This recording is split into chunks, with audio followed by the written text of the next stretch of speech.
கடன் தருவதாக விடுத்த அழைப்பை ஏற்று நெல்லையில் நடைபெற இருந்த மாநாட்டுக்கு படையெடுத்த 5000 பெண்கள் ஏமாற்றத்துடன் ஊர்களுக்கு திரும்பிச் சென்றனர். நயினார்குளத்தில் ஞாயிற்றுக்கிழமை நடைபெற இருந்த மாநாட்டில் கலந்து கொண்டால் மட்டுமே தலா 1 லட்சம் ரூபாய் வட்டியில்லா கடனுதவி வழங்கப்படும் என நிபந்தனை விதிக்கப்பட்டது. இதை நம்பி நெல்லை, விருதுநகர் மாவட்டங்களைச் சேர்ந்த மகளிர் அமைப்பினர் தலா 2000 ரூபாய் முன்பணம் செலுத்தியதோடு பேருந்து, லாரி, வேன்களை வாடகைக்கு பிடித்து அணி அணியாக மாநாட்டுக்கு படையெடுத்தனர். இதை அறிந்த போலீசார் மாநாட்டு ஏற்பாட்டாளர்களை பிடித்து விசாரித்தபோது இது ஒரு மோசடி வேலை என தெரியவந்தது. இதையடுத்து பெண்கள் அனைவரையும் கலைந்து போகச் செய்தனர். இது ஒரு தொண்டு நிறுவனம்னு சொல்லிட்டு தொண்டு நிறுவனம் ஒரு அமைப்பு மூலமா ரூபா தரேன், 1 லட்சம் ரூபாய் தருவாங்க, நம்ம வட்டி இல்லாம பணம் கட்டலாம் அப்படின்னு சொல்லி சொன்னாங்க. வேற ஒண்ணு இல்ல, ஆலங்குளத்துல இருந்து வரோம். ஆமா, 25 பேர் வந்திருக்கோம் ஒரு வேன் பிடிச்சு. இது ஒரு பொது நிறுவனம் மாதிரி, ஒரு நிறுவனத்துல இருந்து உங்களுக்கு ஒரு அமைப்பு மூலமா உங்களுக்கு ரூபா வருது. இந்த மோடியோ பேங்க்ல இருந்தோ எங்கேயுமே இது தரல.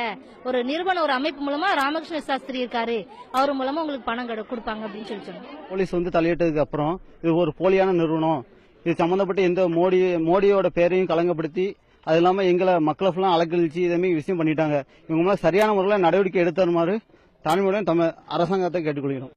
மோசடியில் ஈடுபட்ட விழுப்புரம் மாவட்டம் செஞ்சியை அடுத்த கக்கன்குப்பத்தைச் சேர்ந்த சத்தியாகிரகம் என்ற அமைப்பின் தலைவர் ராமகிருஷ்ண சாஸ்திரி மற்றும் அல்போன்ஸ் திருநாவுக்கரசு ஆகியோரை போலீசார் கைது செய்துள்ளனர். கடனை பெற விருப்பம் தெரிவித்தவர்களிடமிருந்து அடையாள அட்டை உள்ளிட்ட ஆவணங்கள் மட்டுமின்றி பாரதிய ஜனதா கட்சியை ஆதரிப்பதாக கையொப்பமும் பெறப்பட்டுள்ளது குறிப்பிடத்தக்கது.